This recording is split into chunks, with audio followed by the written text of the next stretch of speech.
নমস্কার, হর হর মহাদেব।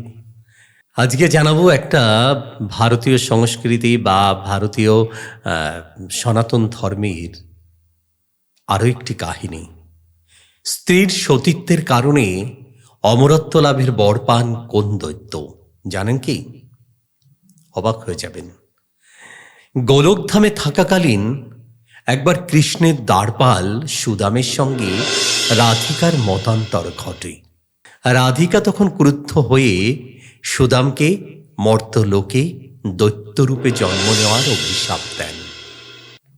সেই অভিশাপের ফলে দৈত্যরা শঙ্খচূড় রূপে পৃথিবীতে জন্ম হয় সুদামের।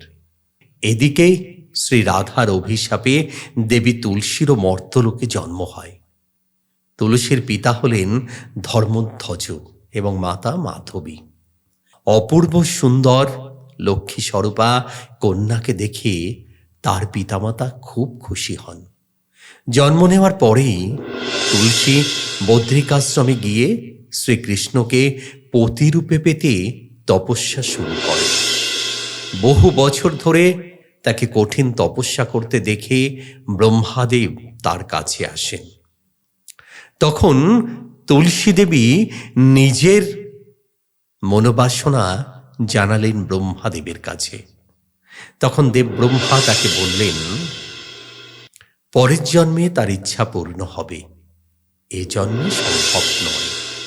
অন্যদিকে দৈত্য শঙ্খচূড়ও কঠিন তপস্যা করে ব্রহ্মাদেবকে সন্তুষ্ট করেন। ব্রহ্মা তাকে মনোমতো পত্নী লাভের বরদান দেন এবং বলেন, যতদিন তার স্ত্রীর সতীত্ব বজায় থাকবে ততদিন সে অমর হয়ে থাকবে। এরপর মনোমতো পত্নীর সন্ধানে নানা স্থানে ভ্রমণ করতে থাকেন শঙ্খচূড়। ঘুরতে ঘুরতে একদিন তুলসী দেবীর সঙ্গে তার সাক্ষাৎ হয়।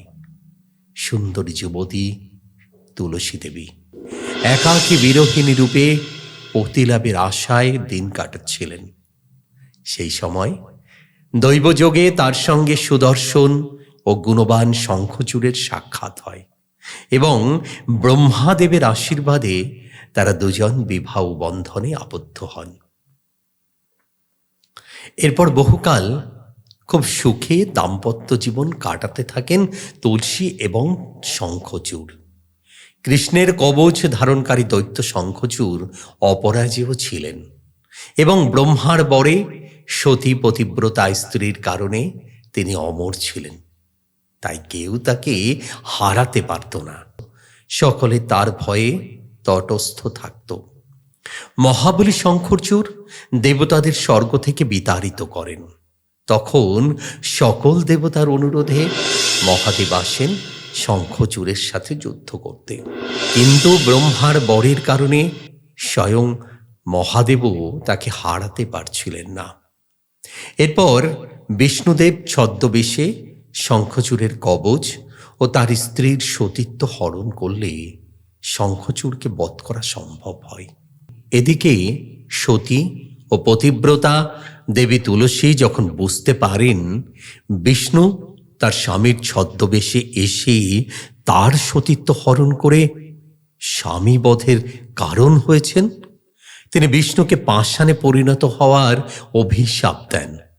তারপর স্বামীর শোকে ভেঙে পড়েন দেবী তুলসী এবং দেহত্যাগ করেন। পরে গোলকধামে গিয়ে কৃষ্ণের সঙ্গে পুনরায় মিলন হয় তার। আর এই কাহিনীর তথ্যসূত্র পাওয়া যায় ব্রহ্মবৈবর্ত মহাপুরাণে। কেমন লাগলো আমাদের সনাতন ধর্মের এই ছোট ছোট কাহিনীগুলো? ভালো লাগলে অবশ্যই লিখে যান আমাদের কমেন্ট বক্সে এবং সনাতন ধর্মের এই ছোট্ট কাহিনীগুলো বন্ধুদের মধ্যে ছড়িয়ে দিন। হরে কৃষ্ণ।